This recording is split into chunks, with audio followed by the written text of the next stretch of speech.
Hi guys, and welcome back to my channel. So, this is actually going to be my third and final collab for now with Rebecca's ASMR, but hopefully we'll also do more collabs in the future. And I'm really excited to see what life lessons she has for us. Please do check out her video, she's amazing ASMR.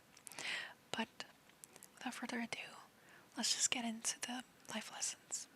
So, these are all life lessons that I have discovered throughout my life.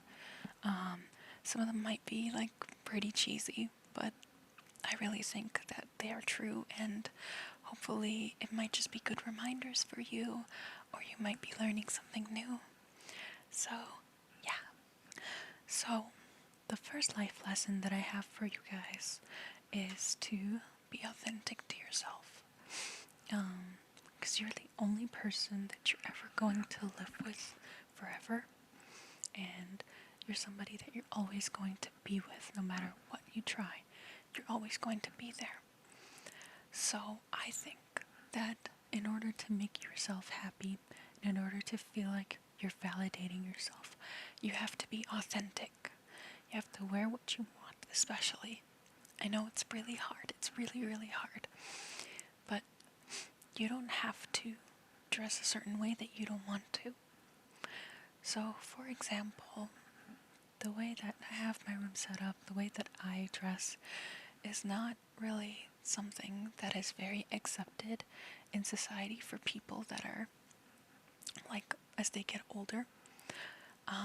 Like for me, I was always told to grow up and to have more adult things.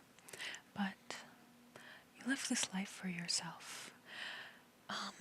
Even if you want to just like have really girly things until you're 40, until you're 50, and whatever age you are, you can start whatever aesthetic you want.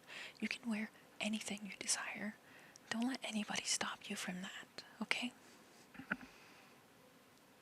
It's your right. It is your right. So yeah, that was the first piece. And my next one is that your best is always enough. Now, I still struggle with that personally, but I know that as long as you're doing your best, and as long as you're giving it all the effort you can, then you are doing enough. You can't expect yourself to jump really high from the beginning, from the get-go, because new things take time. And as long as you are practicing, you're putting in the effort, you're doing more than enough. You're doing good. Progress is not linear, and I really hope that you remember that. And don't forget to take breaks as well.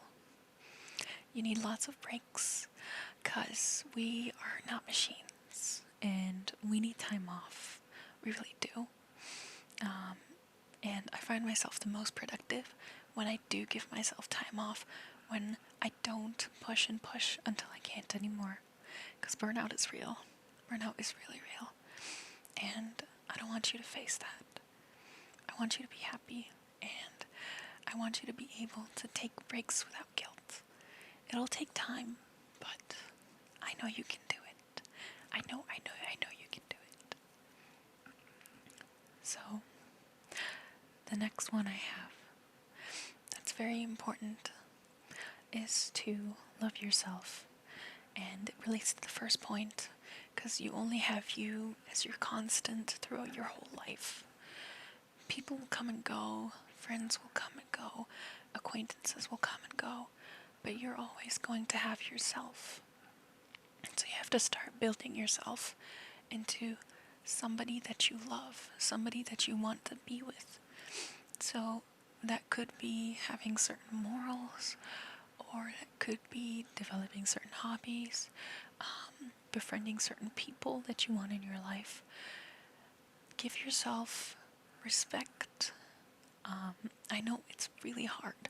Negative self-talk is one of the biggest culprits of self-hate. And it's like a cycle. It's like a cycle that starts and doesn't stop. But what I found that has helped me has worked for me is that I fake it till I make it. So what's really helped me with that is journaling, forcing myself to get the things that I like about myself and bring them out into the world in front of me on the paper. And I found that's actually really helped. It did take like a few months till I actually started to see some benefits, but you just have to keep going at it, really. And I know it's something that you're capable of doing. So, do try to love yourself. Do try to write down at least one thing that you like about yourself today. And if you want to, do that every day or every week or every so often. However often you want. I really hope that I help. Really, really hope that might help. Sorry, I have them written down on my book because it'll really help me organize my thoughts. So yeah. So another thing is that it's better that you always try and end up failing rather than trying at all. Sorry, not trying at all. So the reason being is that you miss all of the shots that you do not take. And fear of failure is really hard, especially if you've been conditioned into it earlier in life. If you were criticized too much and not having enough support and enough positive feedback, that can really affect you in life. So, let me give you an example. So, it could be that, like, you might be trying really, really hard in school and you have, for example, you struggle in chemistry and you do your absolute best, you study for hours, but you can't seem to grasp the concept, or you're just behind compared to your peers. It could be really discouraging, and that could be where fear of failure might start stemming in. It might be like, what if I start something new?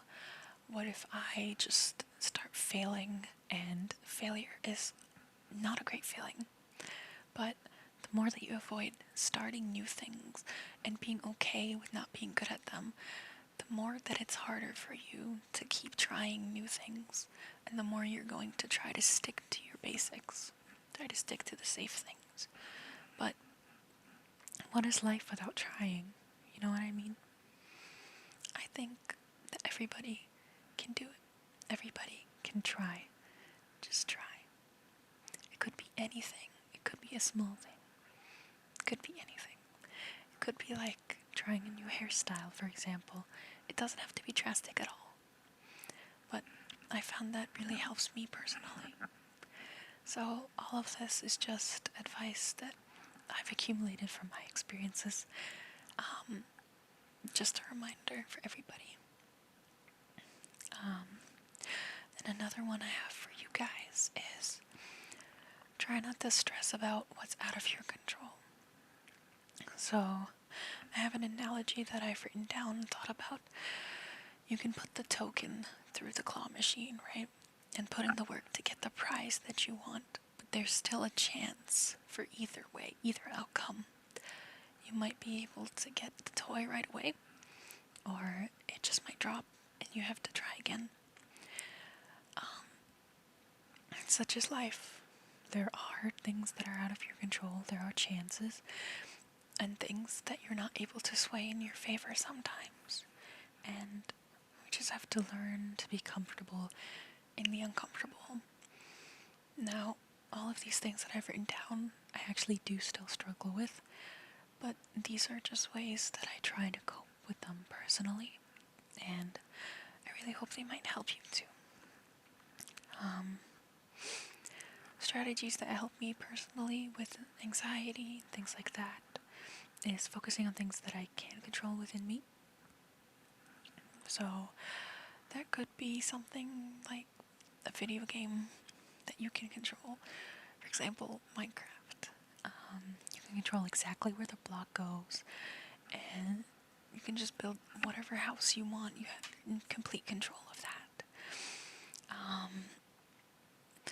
Just healthy ways of expressing control, exerting control. It could also be arts and crafts, making some art. It could be writing as well.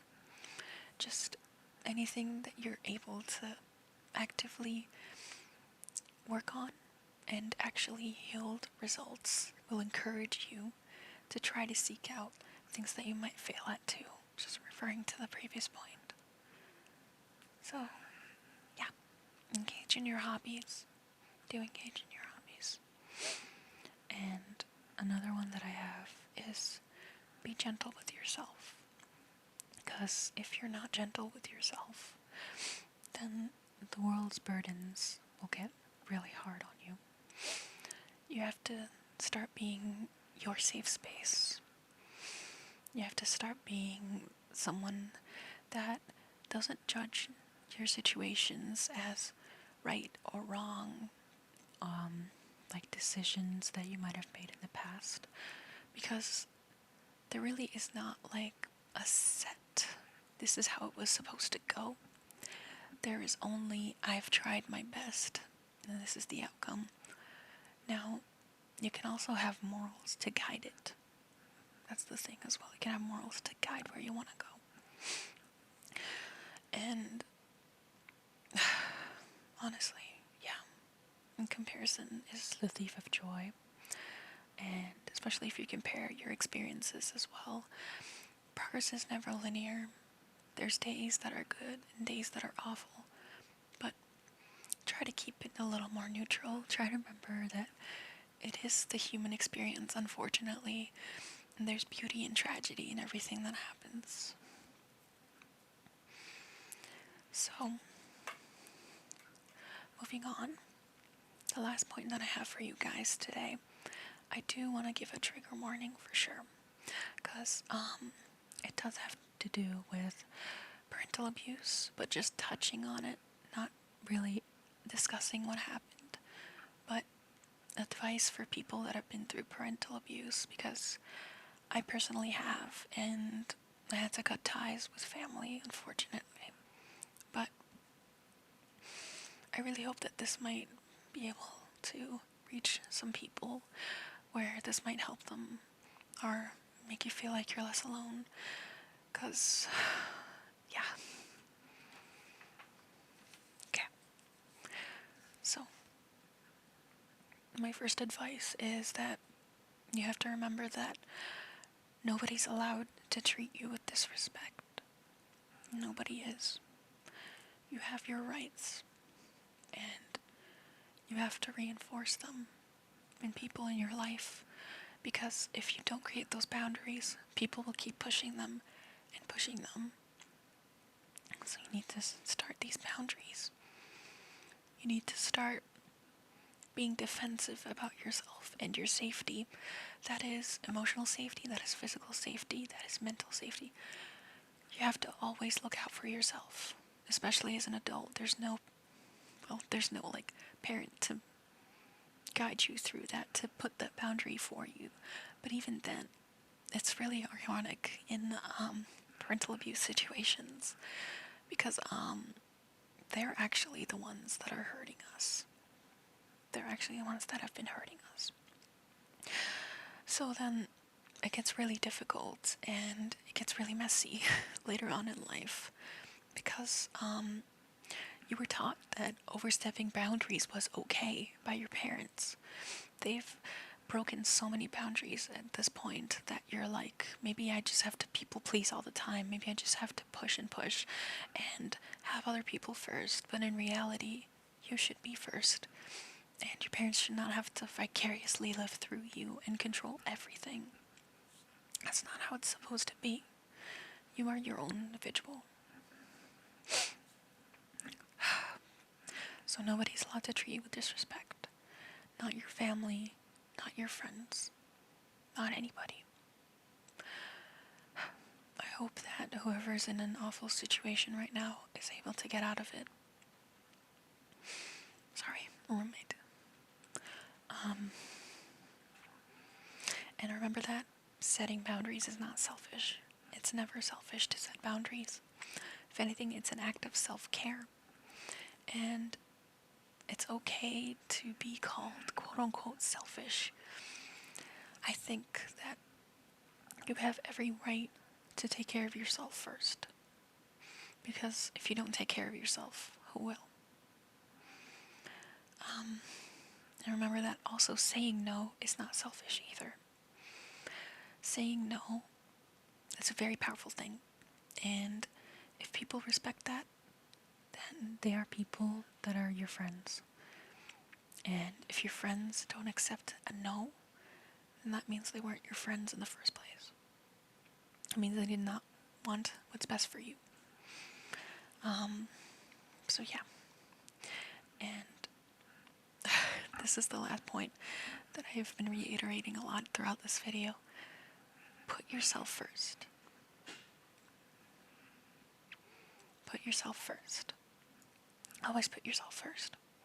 And don't let anybody take that away from you. So, that's all the advice I have for today. Let me know how you feel. Let me know your thoughts. Thank you so much for watching. It means a lot. And I'm really glad I was able to discuss this today, because it does hit home. And I really hope that this might have helped somebody, or anything like that. I really hope that this might give people insight as well. I really hope any of my advice might have helped you today. So yeah. I hope that you guys have a good night, and I wish you all the best. I think I'm going to leave you to it now. Thank you so much, and I'll see you in the next one.